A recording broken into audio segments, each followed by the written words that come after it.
बिस्मिल्लाहिर्रहमानिर्रहीम। अस्सलाम वालेकुम। लग रहा है कि दुनिया शायद बड़ी तबाही की तरफ जा रही है और दोनों साइड से मामला खराब हो गया। मुश्तबा खामनाई का ईरान के सुप्रीम लीडर आयतुल्लाह अली खामनाई और अपने बाप के मरने का इंतकाम लेने का आज उन्होंने ऐलान कर दिया है।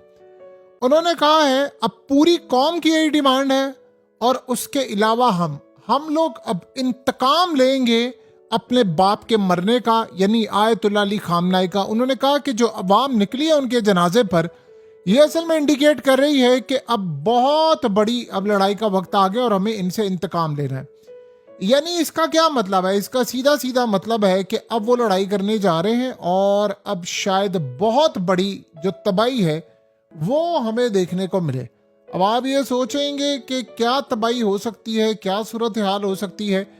देखिए, सबसे बड़ा जो चैलेंज इस वक्त सामने आ रहा है वो ये है कि एक तरफ तो ट्रंप ने कहा है कि जी हमने नहीं छोड़ना, यानी एक तरफ आपको पता है उन्होंने इंतकाम लेने का फैसला किया है और दूसरी जानिब इन लोगों ने भी अब लड़ने का फैसला कर लिया है। तो दोनों जानिब अब लड़ाई का फैसला इस वक्त हो चुका है और इस सूरत हाल में बहुत ज़्यादा तबाही का मामला सामने आ रहा है और लिटरली ये बहुत बड़ी एक जो तबाही है वो अब दोनों साइड से अब आपको नज़र आ रही है। यानी दोनों साइड अब ये कह रही हैं कि उन्होंने कहा है कि हमने अटैक करना है, यानी ईरान ने। जाहिर सी बात है बदला ट्रंप और नेतन्याहू से लेना। दूसरी जानिब ट्रंप ने कहा है कि मुझ पर अटैक करने की ईरान की तैयारी है। तो दोनों जानिब से अब मामला ख़राब है। देखिए, ये बड़ी खतरनाक सूरत हाल पैदा होने वाली है। ये हम लोग शायद समझ रहे हैं ये फाइनल शो डाउन होने वाला है और ये बड़ा खतरनाक शो डाउन होने वाला है। हमें लग रहा है कि ये जो जंग है रुक गई है। जो हम सोचते थे खत्ते की वो जो जंग छिड़नी है, वो जो आखिरी जंगों में से एक जंग है, वो गालिबन अब सर पर आ गई है। क्योंकि ईरान के सुप्रीम लीडर का इस वक्त ये बयान देना कि इंतकाम लेना है, ये असल में अपने आप में एक बहुत खतरनाक सूरत हाल है। असल में उन्होंने एक चीज़ देखी है कि अवाम की तादाद निकली है, करोड़ों की तादाद में लोग सड़कों पर निकले। तो अब उन्होंने एक तरफ ये ऐलान करके कहा है कि हमने जो अटैक करना है वो बड़ा खतरनाक होगा। अब वो बदला कैसे लेंगे? देखिए, बदला वो इस तरह नहीं ले सकते कि जी वो सिर्फ मिसाइल मारे, वो तो सबने देख लिया है। इस वक्त ये जो उन्होंने बात की है ये खतरनाक है। और असल में उन्होंने क्या एक और बात की, इन्होंने असल में अपनी निचली लीडरशिप को पैगाम दे दिया है कि अगर मैं मारा जाऊं या मेरे बाद के लोग मारे जाएं तो आपने लीडरों के इंतकाम लेना है। जब तक इंतकाम की आग नहीं ठंडी होगी आप लोगों ने हमले करते रहना है। इसे हो ये रहा है कि अब हर बंदे को उन्होंने बता दिया है कि लीडर आएगा, लीडर मारा जा सकता है, आपने जंग नहीं छोड़नी। इससे एक तो सूरत हाल पैदा होती है कि रिजीम चेंज नहीं होता। दूसरा, ये जो मामला है ये लड़ाई का, ये बहुत ज़्यादा खतरनाक हो जाता है और इस सारी सूरत हाल के अंदर ये बिल्कुल आउट ऑफ कंट्रोल होने वाली सिचुएशन है। ये लिटरली वही सिचुएशन है जो आपको नज़र आती है कि आउट ऑफ कंट्रोल मामला इस वक्त हो रहा है। अब ये असल में कैसे इंतकाम ले सकते हैं ये उन्होंने नहीं बताया, लेकिन अगर उन्होंने इंडिविजुअल से इंतकाम लेने का फैसला किया है तो उसमें ट्रंप और नेतन्याहू बिल्कुल सरे फहरिस्त हैं। उन्होंने कहा असल में हो ये एक बात रही है कि एक तरफ तो इनकी बीवी को मारा गया, इनकी बेटी को, इनकी फैमिली को, इनकी माँ को, इनके बाप को एक ही हमले में मारा गया और इनको भी मारा गया। ये तो बस समझ लें जिंदा बच गए हैं। तो अब उन्होंने इंतकाम लेना है और इंतकाम उन्होंने इसलिए लेना है कि ताकि आने वाली नस्लें भी ना भूले कि हमने क्या काम किया। एक तरफ तो ईरान जाहिर सी बात है पावरफुल है। ईरान ने असल में एक और बात कह दी है कि जो भी हम मदद करेगा अमेरिका की, हम उसको नहीं छोड़ेंगे। तो ये सूरत हाल अब जो ऑयल मार्केट है उसके लिए बड़ी खतरनाक है। देखिए, सैटरडे संडे का दिन होता है और तब मार्केट बंद है। अगर आज मार्केट ओपन होती तो आप ये देखते कि तेल की कीमतें ऊपर चली जाती और गोल्ड की कीमत क्रैश कर जाती दोनों साइड पर। तो ये सूरत हाल तो आफ्टर ऑल जाहिर सी बात है पैदा हुई है। अब उन्होंने ऐलान किया है कि खून का बदला खून अब होगा। हम खून का बदला खून से लेने के लिए जा रहे हैं। और उन्होंने कहा कि अब जिन्होंने खास तौर पर उन्होंने ये बात कही है कि ये जो लोग मार चुके हैं ना, यानी जिन्होंने मारा हमारे बाप को, उन्होंने कहा कि उनका एक ख्वाब है कि वो अपने बेड में आरामदेह मौत मरना चाहते हैं। हम उनका ये ख्वाब चकनाचूर कर देंगे और ये अपना ख्वाब कब्र में ले जाएंगे।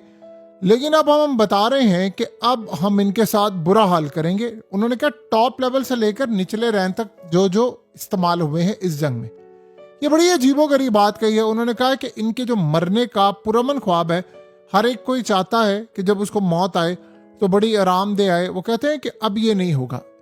ये असल में उन्होंने जो बात की है इसके पीछे बहुत लंबी लॉजिक है कि उनके पास क्या ऐसे पॉइंट्स हो सकते हैं, या क्या वो वाकई इस काबिल हैं कि वो अमेरिका में जाकर बदला ले सके या वो इसराइल में बदला ले सके। देखिए, अमेरिका की बात का तो पता नहीं है, लेकिन पॉसिबिलिटी है कि वो इसराइल में बदला ले सकते हैं। लास्ट टाइम आपको याद होगा कि नेतन्याहू पर अटैक हुआ था, उसके घर पर अटैक हुआ था और इतने मिसाइल मारे गए थे कि उसके बारे में ईरान ने यहां तक कहा था कि हमें नहीं पता वो जिंदा है कि नहीं। फिर उसके बाद अजीब सूरत हाल हुई कि हमने देखा कि अगले 1-1.5 महीने के अंदर नेतन्याहू की पहले तो कोई वीडियो नहीं आई, और जो वीडियोस आती थी या तो वो एआई होती थी या वो 2 नंबर होती थी या वो पहले से रिकॉर्डेड शुदा होती थी, और उसमें पता ही नहीं चल पाया कि वो जिंदा है या नहीं जिंदा। लेकिन बाद में अल्टीमेटली वो बाहर निकल कर आ गया, और ईरानी बाद में ये भी कहते रहे कि पता नहीं वो रियल बंदा है या डबल है उसका, किसी को नहीं पता। क्योंकि हमेशा वो एक बात कहते हैं कि जो टेक्नोलॉजी अमेरिका या दुनिया ने पूरी दुनिया को दी हुई है इस्तेमाल करने के लिए, इनके पास उस टेक्नोलॉजी का बहुत बड़ा एडवांस वर्जन है जो अटैक करने या ना करने से अलग है, वो डिटेक्ट ही नहीं हो सकता। यानी मिसाल के तौर पर आप अगर 1960 की तस्वीर देखें जो नासा की हैं, आप 1970 की देखें, आपके रोंगटे खड़े हो जाएंगे। आम पब्लिक उसको हो सकता है 2090 में भी ना हासिल कर सके। वो 100-150 साल पहले उनके कैमरास, लेंस और वो चीजें। तो आप ये सोचें कि एडवांस टेक्नोलॉजी उनके पास कितने बड़े पैमाने पर है, लोगों को वो क्या दे रहे हैं और खुद उनके पास क्या सूरत हाल है। ये दोनों बिल्कुल आप समझ लें 2 अलग चीजें हैं, 2 अलग सिनेरियोज हैं, 2 अलग चीजें हैं और 2 अलग सूरत हाल का सामना इस वक्त करना पड़ रहा है। यानी ये एक बड़ी अजीब सूरत हाल है, और इसको देखना, इसको समझना, इसको करना, ये बिल्कुल एक ना समझ आने वाली बात है। और यही वो असल में पॉइंट है जो वो रेस कर रहे थे, और ये वो अब से नहीं कर रहे थे, वो बार बार इन पॉइंट्स को रेस करते जा रहे हैं। यहां पर ये जो मामला है ये वाकई बड़ा एक अजीब और खतरनाक मामला था, जिसको समझ ही नहीं पाए लोग कि कैसे हो सकता है। अब देखिए, अगर अमेरिका के अंदर उन्होंने कोई ऐसा काम करना है तो फिर सूरत हाल खतरनाक होगी। इसराइल ये चाहेगा कि पहले अमेरिका में कोई कार्रवाई कर दे, खुद ही कर दे, नाम ईरान पर लगा दे, और उसके बाद जो ट्रम्प ने कहा है कि 1000 मिसाइल तो तैयार बैठे हुए हैं, लोड है, और उसके बाद वो अटैक के लिए तैयार है, वो कुछ हो जाए। इन्होंने कुछ और काम करना है। देखिए, 2020 में कासिम सुलेमानी को मारा गया था। उस वक्त का ईरान और 2026 के ईरान, इनमें जमीन आसमान का फर्क है। उस वक्त उनके पास कोई कैपेसिटी नहीं थी। आज ईरान की जो कैपेसिटी है वो बिल्कुल एक समझ लें अनबिलीवेबल सिचुएशन में आ गए हैं। अब ये अटैक करेंगे, ये मार सकते हैं, और गालिबन एक और भी सूरत हाल पैदा हो सकती है। जो उन्होंने ऐलान किया है ना कि हम बदला लेंगे, क्या ऐसी सूरत हाल है कि इजराइल के अंदर लोग नेतन्याहू से जान छुड़ाना चाहते हैं और वो ईरान की मदद करें? क्या ऐसी पॉसिबिलिटी है? दूसरी चीज, अभी तक आप ये देखिए कि नेतन्याहू कहां पर होता है? अंडरग्राउंड, बिल्कुल जेरे जमीन।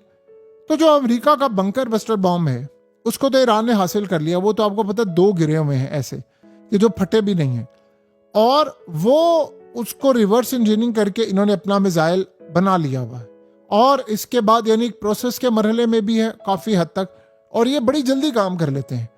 तो इस सूरत हाल में इनके पास कितनी तादाद में ये चीजें होंगी कि वो अगर लेट से 200 मीटर तक जा सकता है तो ये कितनी दूर तक वो जाएगा? क्योंकि ये जब भी बनाते हैं रिवर्स इंजीनियरिंग करके, उसमें उस चीज को ऐड करते हैं और उसकी लेंथ या उसकी कैपेसिटी बढ़ा देते हैं। तो ऐसी सूरत हाल के अंदर क्या हो सकता है, कैसे मामला चल सकता है? ये वो सारे पॉइंट्स हैं जो हमने समझने हैं, और अमेरिका के लिए यही असल में वो सूरत हाल है जो खराब है। अब सोचें, अगर ऐसी सूरत हाल पैदा हो जाए तो दुनिया में जो तबाही होगी उसका कोई तसव्वुर कर सकता है? यानी क्या हम उसका तसव्वुर कर सकते हैं? सवाल ही पैदा नहीं होता। हम उसका तसव्वुर नहीं कर सकते कि वो जितनी तबाहकुन सूरत हाल पैदा हो सकती है। इस तरह के जो मामलात होते हैं वो काफ़ी हद तक आने वाले वक्त के लिए भी ख़तरनाक होते हैं, और यही वो वजह है कि अमेरिका ऐसी सूरत हाल को जब देखता है तो उसको ये लगता है कि मैं कुछ कर दूंगा, लेकिन ईरान उससे पहले कुछ कर गुजरेगा। अब लेकिन आप ये बात ज़हन में रखिएगा, इसराइल इसका बड़ा फ़ायदा उठा सकता है, ये आप ज़हन में रखिए।